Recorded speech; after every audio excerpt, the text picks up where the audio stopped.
gairah muda lagi ya, semangat baru. Baik saudara, mari kita membuka firman Tuhan satu ayat saja, tapi tadi sudah dibacakan oleh pembawa liturgi, nas pembimbing tentang Tuhan Yesus bangkit. Benar-benar Tuhan bangkit, dan kita merenungkan tentang kebangkitan Tuhan Yesus Kristus. Saudara buka firman Tuhan di dalam Injil Yohanes pasal 11 ayat yang ke-25.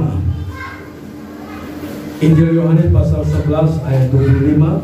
Jawab Yesus, "Akulah kebangkitan dan hidup. Barang siapa percaya kepadaku, ia akan hidup walaupun ia sudah mati." Haleluya. Saudara, tema kita pada pagi ini, Yesus bangkit, Dia Tuhan yang hidup.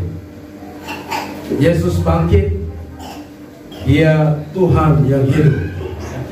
Saudara, kita merayakan Paskah hari ini. Paskah di dalam Perjanjian Lama itu menjelaskan kepada kita makna bahwa Tuhan melepaskan umatnya dari perbudakan dari Mesir. Di dalam Perjanjian Baru, Paskah memiliki makna yang berkaitan dengan pembebasan umat yang berdosa, manusia yang berdosa, dibebaskan daripada dosa oleh darah Tuhan Yesus. Tuhan Yesus datang menderita dan disalibkan dan mati, benar-benar mati, dan kemudian bangkit. Dan kebangkitan inilah yang kita rayakan di dalam hari Paskah. Paskah umat Kristen adalah Paskah yang berkaitan dengan apa yang dikenapi di dalam Perjanjian Baru. Kita merayakan satu kemenangan besar, yaitu kemenangan Tuhan kita atas maut, atas kerajaan maut, atas dosa yang menguasai saudara dan saya. Dan kita boleh berdiri sebagai pemenang. Pemenang kita bukan karena kita yang menang, tapi kemenangan kita oleh karena anugerah Allah memberikan kemenangan kepada saudara. Allah beri kemenangan kepada saudara, dan saudara menjadi pemenang-pemenang di dalam hidup beriman saudara. Karena iblis dan kuasa maut dan kuasa dosa telah dipatahkan oleh Tuhan Yesus Kristus di kayu salib. Paskah hari ini menunjukkan bahwa Paskah kita boleh memproklamirkan kepada dunia bahwa sesungguhnya Allah kita yang hidup itu bukan mati dan berhenti di situ, tetapi Allah kita adalah Tuhan yang dinamis, Tuhan yang benar-benar hidup. Dia hidup dan menganugerahkan kehidupan kepada kita, dan juga Dia hidup di dalam kehidupan kita. Sehingga kehidupan kita yang biasa-biasa saja ini bisa memiliki satu dinamika, satu kehidupan ilahi, dan kita bisa menghidupi kehidupan ilahi itu di dalam hidup kita. Bapak Ibu Saudara kasih Tuhan, Paskah kita merayakan tentang kebangkitan Tuhan Yesus. Paskah kita merayakan bagaimana Yesus menang di kayu salib. Pada waktu Dia berkata, "Sudah selesai." Dan kita telah merenungkan pada Jumat Agung yang lalu. Dan pada hari ini kita bersama-sama dengan iman melihat kepada kubur Tuhan Yesus, bersama dengan beberapa murid-murid, bersama dengan beberapa perempuan-perempuan yang mencintai Tuhan. Bapak Ibu, juga saya mengatakan dengan iman Bapak Ibu, kita pergi ke kubur yang kosong itu, dan kita bisa melihat benar-benar Yesus adalah Tuhan yang hidup. Bapak Ibu, tokoh-tokoh agama, kita tahu mereka punya hari kematian dan hari lahir, dan berhenti di situ. Tokoh-tokoh agama, mereka mulai lahir, ada hari di mana mereka ditentukan mereka lahir, dan juga ada waktu di mana hari mereka meninggal. Tapi Tuhan kita Yesus Kristus, tokoh sentral daripada agama Kristen, tokoh yang menjadi iman Bapak Ibu, Dia punya hari lahir, dan Dia juga punya hari kematian, dan Dia memiliki hari di mana Dia disalibkan. Dia memiliki hari di mana Dia dikuburkan, dan juga hari ini kita memperingati hari di mana Tuhan kita bangkit. Tokoh-tokoh agama tidak merayakan hari kebangkitannya. Mereka mati dan terus mati, dan nanti menantikan waktu di mana akan menghadapi pengadilan yang kekal. Tapi Tuhan kita tidak berhenti pada kematiannya, karena kematiannya untuk membawa kita untuk bisa memiliki hidup yang kekal.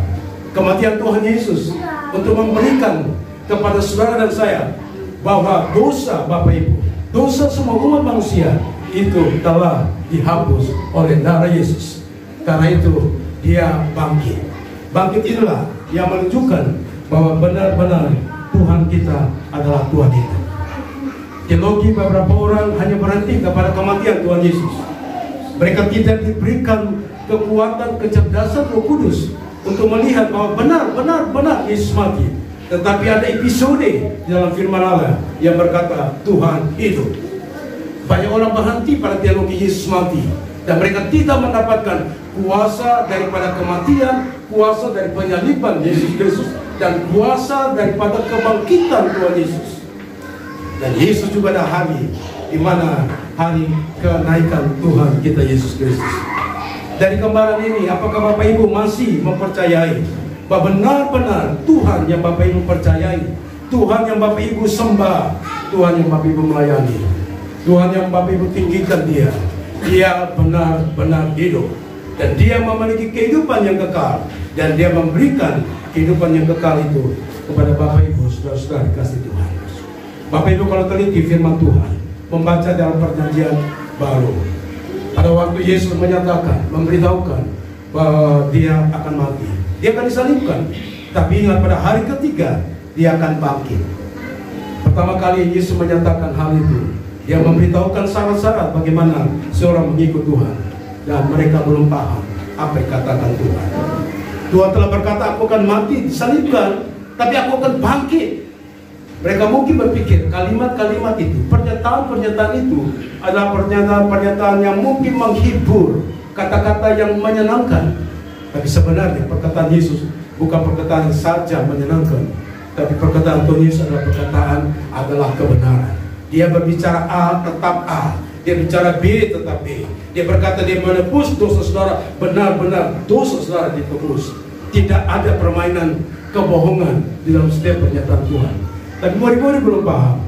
Yesus memberikan lagi pemberitahuan kedua, bahwa dia akan disalibkan dan mati dan dikuburkan, tapi pada hari ketiga dia akan bangkit.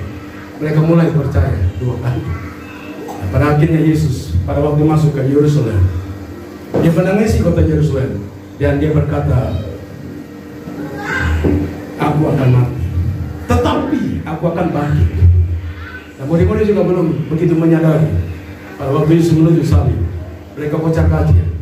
Mereka tidak menaruh pernyataan Yesus Kristus adalah sebagai satu kebenaran mutlak yang harus mereka percayai. Nah, itu biasa proses. Saya pikir Bapak Ibu kita juga berada di situasi yang sama. Kadang-kadang firman Tuhan beri kepada kita, kita pikir firman Tuhan nilainya rendah, seperti ilmu-ilmu ekonomi, ilmu-ilmu politik, kata-kata standar, kata-kata biasa. Tapi kalau firman Tuhan itu Bapak Ibu dalami, taati, Bapak Ibu akan masuk kepada tingkat pemahaman bahwa firman Allah benar-benar itu firman yang hidup. Tapi kadang-kadang juga kita jatuh lagi untuk tidak mempercayai apa dikata firman Tuhan. Kadang-kadang Tuhan memakai hamba-hamba Tuhan, memakai firman Allah, anak-anak saudara, untuk mencakapkan firman Tuhan. Tapi kita pikir, itu biasa saja, itu kata-kata biasa saja. Kita belum lompat di dalam lompatan iman. Tapi mungkin pada waktu diberitahukan ke kali ketiga bahwa Yesus ada Tuhan, Yesus mengasihi saudara, Yesus menjawab doa saudara, kemudian saudara merasa, iya betul ya. Murid-murid 3 kali diberitahu bahwa dia akan bangkit, tapi mereka tidak mempersiapkan hal-hal seperti itu. Bahkan di kayu salib, beberapa orang murid-murid mundur dari kenyataan kayu salib. Bapak Ibu saudara-saudara kasih Tuhan, saya mau katakan pada Bapak Ibu, Bapak Ibu mengimani firman Allah, firman Allah kebenaran yang mutlak. Kalau Bapak Ibu imani firman Allah, ada kuasa di situ, ada dinamika di situ, ada kehidupan di situ. Imanilah firman Allah dan firman yang hidup, dan firman yang hidup ini kita imani dalam kehidupan kita. Maka ada pribadi Yesus Kristus yang hidup dalam diri kita. Ada perkataan-perkataan iman yang ada dalam hidup kita, dan kita mempraktikkan Alkitab di dalam ikhlaku kita, karena kita mempercayai firman Tuhan. Yesus Kristus telah bangkit saudara, Yesus Kristus telah hidup saudara. Dia bukan hidup untuk supaya semua mata dunia melihat Yesus adalah Tuhan yang hidup, tetapi dia juga mau hidup di dalam hidup saudara. Dia mau bekerja di dalam kelemahan saudara. Dia mau memberikan pengetahuan yang lebih cerdas tentang kebenaran-kebenaran yang indah dalam hidup saudara. Dia mau saudara menjadi manusia-manusia firman Allah. Dia mau firman Allah pada waktu Bapak Ibu dengar. Dia mau supaya firman Allah itu menjadi bagian milik saudara. Jangan beri firman Allah ini kepada orang lain. Harta yang paling berharga adalah hadiah firman Allah. Dan firman Allah dalam Alkitab. Alkitab itu harus jadi sesuatu yang hidup dalam diri Bapak Ibu. Imani semua firman Allah.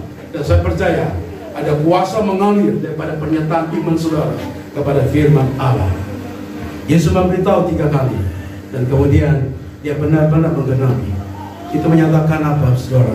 Apa yang dikatakan Yesus Kristus? Semua berita sampai ke Tuhan Yesus adalah ya dan benar. Saudara-saudara dikasih Tuhan, mari kita membuka di dalam Wahyu pasal 1 ayat 17 sampai ayat 18. Saudara, di situ kita lihat bahwa Yesus adalah yang awal dan yang akhir. Bicara tentang apa saudara? Yesus adalah dari yang mula sampai pada yang akhir. Saudara, ada batas hidup saudara. 70 tahun, 80 tahun itu akhir hidup saudara. Awal hidup saudara pada waktu saudara lahir. Tapi Yesus Kristus tidak berawal, tidak berakhir. Dia ada dalam kekekalan. Tetapi Bapak Ibu hidup dalam kefanaan. Dia ada sebelum segala sesuatu terjadi. Dan dia ada pada waktu akhir daripada segala sesuatu. Itu menceritakan bahwa Tuhan itu kekal. Kalau Tuhan itu kekal, berarti Tuhan itu adalah hidup. Semua tokoh agama fana, tidak kekal. Mereka berawal dan berakhir. Tetapi Tuhan sebelum awal dan sebelum akhir dan sesudah akhir, itu ada Yesus Kristus. Dia Tuhan yang memerintah, otoritas penuh atas kerajaan surga. Kerajaan surga adalah kekal, kerajaan di bumi adalah sementara. Tapi kadang-kala kita melihat kerajaan di bumi adalah kerajaan yang selama-lamanya. Ada impian kita untuk hidup seperti Adam, hidup seperti Henok yang umurnya panjang. Tetapi batasan hidup kita katakan 70 tahun, 80 tahun hidup dalam banyak penderitaan dan penyakit. Hidup kita di dunia ini sementara Bapak Ibu. Jangan memikirkan bahwa hidup kita di dunia ini terlalu panjang sehingga kita menginvestasi karunia tenaga kita untuk hidup di dunia ini. 80 tahun adalah waktu yang singkat. Bapak Ibu akan dibawa kepada satu kehidupan, waktu yang sangat panjang, itu selama-lamanya. Saya mau berdoa berharap Bapak Ibu hari ini melihat Bapak Ibu diciptakan untuk kekekalan, untuk hidup yang panjang. Karena itu waktu kita yang sementara ini, sebelum terakhir hidup kita, kita investasi waktu yang sementara ini untuk tujuan, untuk hidup yang selama-lamanya. Dan hidup selama-lamanya oleh anugerah daripada Tuhan. Yesus adalah hidup, dikatakan dalam Wahyu pasal 1 ayat 17 dan 18. Dia hidup sampai selama-lamanya. Dia pemegang kunci maut dan juga kunci kerajaan maut. Artinya kunci itu ada, dia punya otoritas, dia punya kuasa membuka pintu kematian dan juga membuka atau menutup pintu neraka. Pintu maut adalah bicara kematian, dan pintu kerajaan maut bicara tentang neraka. Itu adalah otoritas Tuhan. Dan neraka disiapkan untuk iblis yang telah memberontak kepada Tuhan. Dan Tuhan Yesus memiliki otoritas penuh untuk menutup, membuka pintu neraka dan pintu kematian. Tidak ada orang di antara kita yang hari ini yang bisa merencanakan kapan saudara meninggal. Kematian adalah misteri. Apa yang terjadi pada hari kita hari besok adalah misteri Tuhan. Semuanya ada dalam otoritas Allah. Tuhan yang memegang kendali. Karena itu bersyukurlah Bapak Ibu. Kalau Bapak Ibu sungguh merendahkan diri, menaklukkan semua otoritas Bapak Ibu dalam hidup Bapak Ibu, sepanjang hidup Bapak Ibu, kepada otoritas daripada Tuhan. Haleluya. Maukah Bapak Ibu menaruh seluruh hidup Bapak Ibu dipimpin oleh otoritas Tuhan? Dia yang punya kunci kerajaan maut, dia yang punya kunci kekuatan daripada maut, kematian dan juga neraka ada dalam otoritas Tuhan. Saya percaya kalau Bapak Ibu sungguh-sungguh hidup menaruh hidup Bapak Ibu otoritas kepada Tuhan, dia akan peduli terhadap problem apapun Bapak Ibu. Sakit Bapak Ibu pun juga saya percaya Tuhan peduli, dan persoalan apapun ya mungkin bagi saudara ada persoalan yang paling berat, itu juga sangat peduli oleh Tuhan. Bapak Ibu saudara-saudara yang dikasihi Tuhan, Dari situ saya mau katakan pada saudara, apa yang saya jelaskan tadi benar-benar menunjukkan bahwa Tuhan kita adalah Tuhan yang hidup. Tuhan memang mati, tetapi Tuhan kita tidak bisa dibungkus oleh tanah kubur.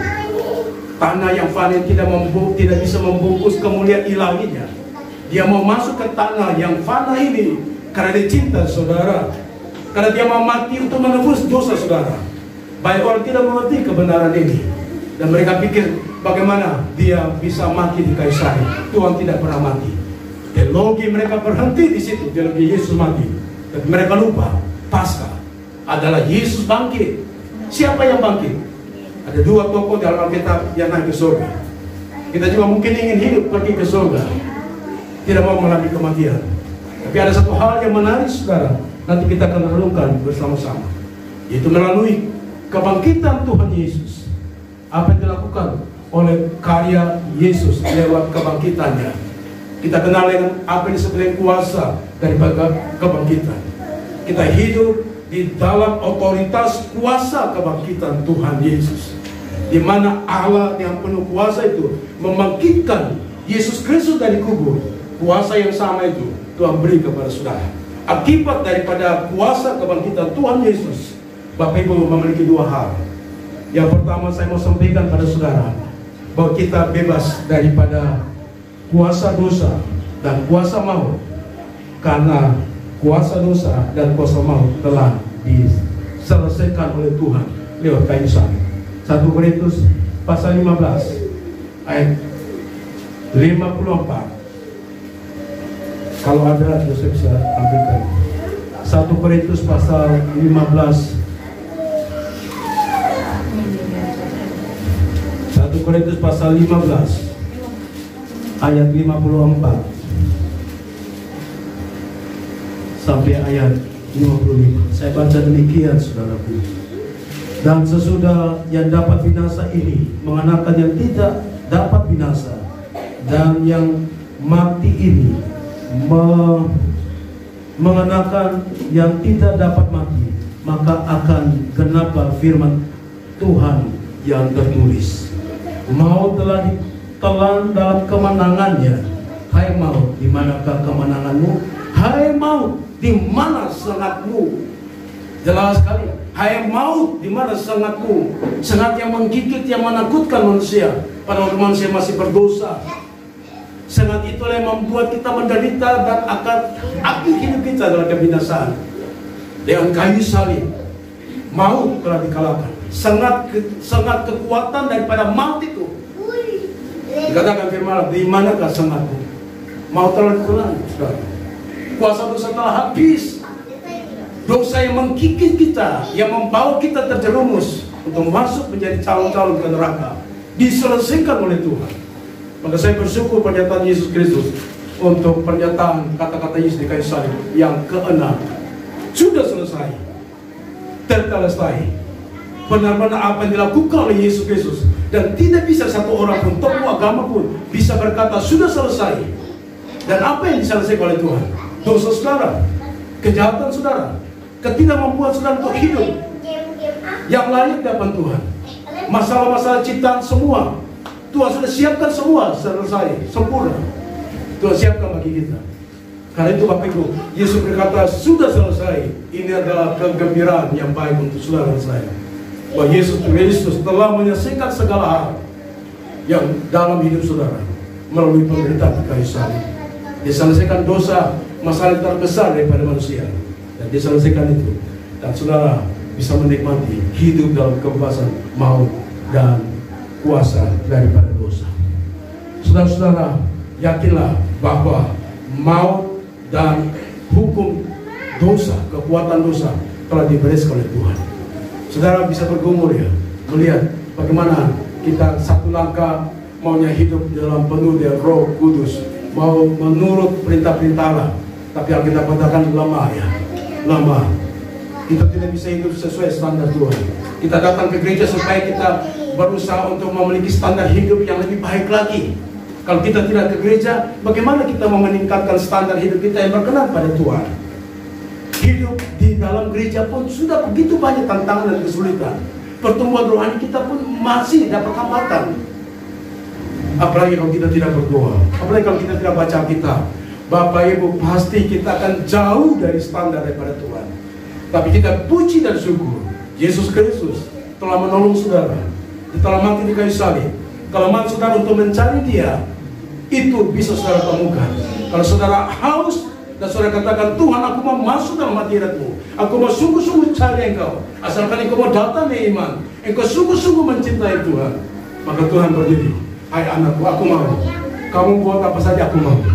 Kamu mau jadi sama sepertiku, jalan di atas air, bisa juga. Karena Petrus bisa jalan di atas air. Engkau juga bisa menyembuhkan orang yang sakit, aku juga mau beri kuasa kepadamu. Tapi kadang-kadang kita tidak mau berlomba untuk masuk di dalam area ini, masuk di dalam standar kehendak Allah.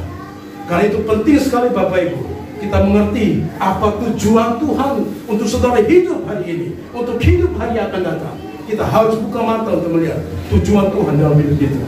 Kalau saudara hidup tanpa tujuan Tuhan dalam hidup saudara, saudara tidak mengerti apa tujuan Tuhan dalam hidup saudara, hidup saudara mengembara kemana-mana, mengembara kemana-mana dan saudara tidak tahu.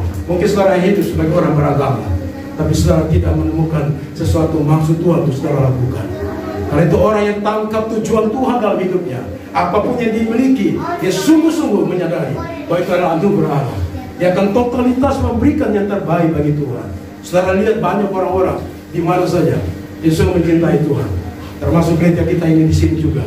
Orang-orang yang cinta Tuhan, yang ada di Korea, mereka berdoa untuk gereja di sini tidak punya gereja pada berapa puluh tahun yang lalu. Tuhan gerakkan hati mereka.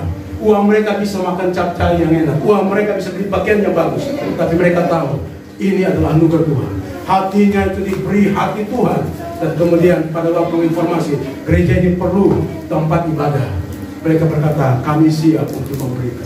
Kenapa saudara? Manusia dalam pikiran logika tidak mungkin melakukan hal seperti itu. Ini uang saya, tidak mungkin mau beri kepada Tuhan.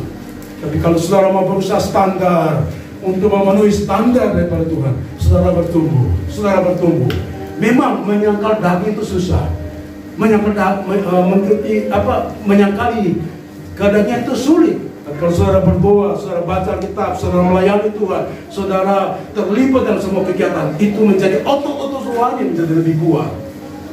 Dan saudara akan naik level lagi. Karena Alkitab katakan bahwa hendaklah kamu sempurna, karena aku sempurna. Tujuan hidup kita adalah menyempurnakan hidup kita serupa dengan Tuhan Yesus. Mau ke Bapak Ibu berjuang dalam keadaan saudara, peperangan roh saudara, untuk menuju kepada sempurna yang Allah kehendaki. Hendaklah engkau kudus, karena aku kudus. Itu standar yang harus kita raih saudara. Ya, cara-cara kita aktif di dalam melayani Tuhan, yang terbaik bagi Tuhan. Saudara-saudaraku, hal yang kedua daripada kuasa kebangkitan, yaitu kita mengalami kebangkitan. Saudara, saya akan mati, kita akan mati, tetapi kematian kita tidak selama-lamanya. Amin saudara. Kematian kita adalah kematian sementara. Saudara, lihatlah hal kebenaran yang indah ini. Ada orang yang tidak bisa melihat. Mereka melihat kematian adalah ending, akhir daripada segala-galanya. Tetapi orang yang percaya pada Tuhan Yesus, dia akan mengalami kematian, tetapi akan dibangkitkan kembali dan diyakini. Dan kemudian Tuhan akan memberikan satu kehidupan yang kekal. Yesus Kristus adalah Tuhan yang hidup. Dia adalah Tuhan atas kematian. Dia Tuhan atas surga. Dan dia menyerahkan nyawanya di kayu salib. Dan dia mau supaya saudara mati bersama-sama dengan dia. Mati dalam hal apa? Rohani saudara. Saudara harus mengalami satu kematian daging. Yesus Kristus mau saudara percaya kepada Tuhan Yesus. Dan segala kebiasaan-kebiasaan lama, hidup yang lama, ditenggelamkan dalam baptisan, ditenggelamkan dalam air, dan kemudian bangkit kembali di atas air. Itu menggambarkan apa? Bapak Ibu punya cacat, punya dosa, kelakuan yang tidak menyenangkan Tuhan. Lihat kayu salib, Yesus Kristus membersihkan semua. Dia mendilat semua dosa-dosa yang pernah Bapak Ibu perbuat. Mungkin dari kandungan, ibumu, bapamu membayangkan hal yang kotor kepada saudara yang masih dalam kandungan, atau menolak saudara dalam kandungan. Itu saudara dosa dalam peranakan. Dan kemudian saudara mulai bertumbuh anak sekolah minggu dan sedikit-sedikit nakal. Tidak ada banyak dosa. Kalau saudara percaya pada Tuhan Yesus, Yesus Kristus menyucikan semua. Dia mendilat semua dosa-dosa yang kita lakukan. Apakah itu bukan berita yang gembira bagi saudara? Saudara tidak bisa menghapus dosa saudara. 1 miliar pun tidak bisa menghapus dosa saudara. Perutang baik pun saudara tidak bisa untuk menghapus dosa saudara. Dosa saudara dihapus oleh karena anugerah Allah, oleh karena kasih Allah yang begitu besar bagi saudara. Mau saudara di hari Paskah ini menghargai kasih Allah yang begitu luar biasa, tulus, memberi yang terbaik bagi saudara. Dia sungguh mengasihi saudara. Dia mengambil semua dosa-dosa saudara. Dia mendilat semua dosa. Oh, hal yang luar biasa. Tuhan kita adalah Tuhan yang luar biasa. Saudara-saudaraku dikasih Tuhan. Karena Yesus berkata, akulah kebangkitan, akulah hidup. Haleluya. Tuhan Yesus bersama Tuhan yang hidup. Dia bukan tokoh agama. Jangan mati untuk tokoh agama, tapi mati untuk Yesus itu lebih baik. Dia adalah Tuhan kebangkitan. Karena itu Bapak Ibu belajar Alkitab. Orang Saduki tidak percaya. Ada ayat-ayat yang saya tampilkan di layar ini, saudara bisa baca.